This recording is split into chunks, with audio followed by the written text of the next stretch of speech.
Hey guys, I'm back in the greenhouse today and I'm talking about hand warmers, specifically 2 that you can make yourself and 3 others. One of them is quite old, decades and decades old, and one of them is a high-tech item that's only been out for a few years. So I'm going to show you how to make the 2 yourself to begin with, and then I'll review the other 3 and positive and negatives of all 3 along the way. And ultimately I'll show you 5 different types, some that will last for minutes and some that will last for many hours. So the first one we're going to make out of pressed on driveway heat, which is calcium chloride. We're going to put it in a double bag system, and I'm going to show you a surefire way that this outer bag will not break. The inner bag is going to have just a little bit of water in it. You can store it until you're ready to use it. Then you break the seal in the inner bag, and we're going to seal this outer bag in 2 different ways. So let's start by putting our driveway heat into our larger bag. Make sure you have a quality bag. You don't want to go with the cheapest one because you don't want this to break. Put that in there, and then we're going to take our smaller bag and maybe about 1/3 fill water. Get that there. Okay, maybe a little bit more water. Then you can adjust the amount of time this will last by putting either more or less of the driveway heat into your larger bag. And also the same thing about water. The more water you have, the faster this is going to go through. So I'm guesstimating, from my personal experience, about 15 to 20 minutes on a regular amount. And if you want to fill it up even more, you could make it last up to 30 to 45 minutes. So anytime, whenever you want to use it, you can just put this on your shelf, and whenever you ready to go on a hike or go out into where you're going to need a hand warmer, you can put this inside of your pocket, inside of a flap of your bag. So you're just going to break the seal right there, seal your outer one back up, and I'm going to do a test on the heat as well. You're going to flip it over, make sure it's properly sealed, and we're going to get that water into the bag. Let it go into our larger bag. It's a little bit hard to get out there. Okay, just flip it over on its side. Let the water come out there. And you would be amazed at how hot this gets and how quickly it gets hot. I'm going to show you on my thermostat gun here. I'm just going to let it get hot for a second there. Also, another thing you need to do is you need to make sure you get all of the air out of the outer bag as much as possible. Just press it down until you removed all the air. And that way it'll fit into a jacket pocket a lot easier. But we're going to show you in a matter of minutes, this gets incredibly hot. I'm just going to mix it well, and remember, the more of the driveway heat product you put in it, the longer it's going to last, and the smaller amount of water, it won't go through it quite as quickly. So you want to just do that. Now let's do a test of how warm this is, and I'll show you on camera there. All right, it's a little hard to see. I've seen it as high as 130 degrees, but roughly 125 to about 135 degrees. A little hard to see that on camera. But there you go. It's very hot. And like I said, this will last anywhere from 15 to 30 minutes, depending on what your mixture rate is. Another thing you want to take into account is if you want to make sure this will not break open, just relying on that seal from the bag, take a stapler and above your seal line, just go all the way down the bag. And you can make sure that it will not come open. Make sure you're above that line right there. And then you can put it into a pocket, jacket pocket, or if you make a smaller one, you could fit it into even a smaller side pocket on a jacket. So that's our first homemade hand warmer. Make sure you get all the air out of it so you can easily fit it into a pocket. But wow, that is incredibly hot. You could even wrap it in a piece of cloth or material, and it'll keep you warm for quite a while when you're on a short little walk there. Now the second homemade hand warmer involves steel wool, but first we have to remove a protective coating on the steel wool so that it will rust very rapidly. So these steel wools I just got in the mail, and this one last night I put in a solution of vinegar and water in the kitchen and dried them out and let them sit outside overnight so they would become very rusty. What you want to do is you want to take one of these once it's nice and rusty, put it in a Ziploc bag. Then you're going to add a solution of 50% salt water and 50% vinegar. Put it into the bag. So you can see it's changing rapidly. There's a lot of rust in it, and that's in less than 24 hours. You want to seal the bag, but before you do that, you just want to get all the air you can out of there.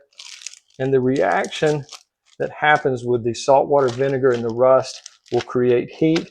It works great. It doesn't get quite as hot, I think, as the driveway heat, but it does do nicely, and it takes a little bit longer to work. All right, I'm going to use my old-fashioned meat thermometer. Hold it on there real quick. I don't know if you can see that too easy. Just above 120 degrees. I don't think I have a firm grip on it, but that's pretty good for a very quick heater. This one will not last quite as long as I believe the driveway heat, but it will produce a nice little heat you can keep in your pocket. Again, stapling across the top to prevent any accidental spillage is really important as well. Now this heater I purchased probably over 30 years ago, and this particular one was not a particular brand. I bought it at Walmart, and you can see it's got a lot of use out of it, a lot of burning there, but it's quite old. I haven't used it in a long time, but I decided to upgrade. This came with its own little pouch, and you could keep this in your hands while you're on a hike or you're at a sporting event, and just keep your hands warm from freezing. But I went to a newer version made by Zippo. Everybody knows the Zippo Corporation. And the way you do this, you just remove the top there, and you're going to refill it right there. We're going to take some of the Zippo lighter fluid. It's a little bit hard to get into the container there. All right, and you're going to refill this. The Zippo lighter actually comes with this little refill kit, and you're just going to put maybe 50% of your fluid in this container. And it recommends that you only use this because it burns cleaner and doesn't have an odor. Now next, you're going to pour into the top here very carefully, very slowly. Just let it refill our Zippo. And it takes a second there. It's a little bit slow on the fill, but I think we've just about got it full there. So I'm going to reattach the top here.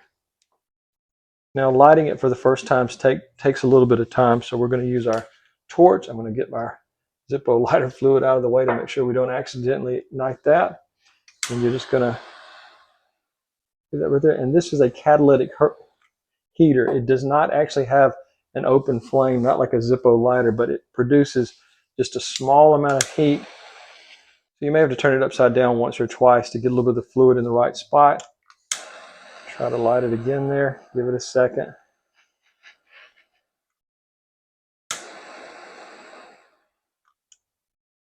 And there it's lit. We're going to put our top back on it. And like I said earlier, this actually came with a nice little pouch. It takes a little while to warm up. I can already feel it's getting warmer. It doesn't produce almost no smell and produces some nice low-level heat that you can put in your pocket, whether you're on a long hike or, like I said, at any type of event where you're outdoors and you need some heat. Wouldn't necessarily use this indoors because there is just the slightest amount of smell. So I really like this Zippo hand warmer. I took the lid off to show you how hot this can get. I'm going to try to point that in just the right spot.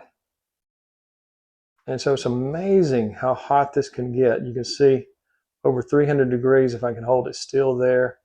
339, I think. I'm not hitting it in just the right spot. So you can see this does work quite well. And according to the label or the directions, it can last for many hours. And I think it said up to, I believe it was like 3 or 4 hours maximum. So it is getting warmer, and you can see that this right here would be great. It's so thin you can put it in your pocket really easily. This would fit into a jeans pocket, shirt pocket, really anywhere you want to put it, and it would just keep your skin warm and help warm you up while you're outdoors in a really cold environment.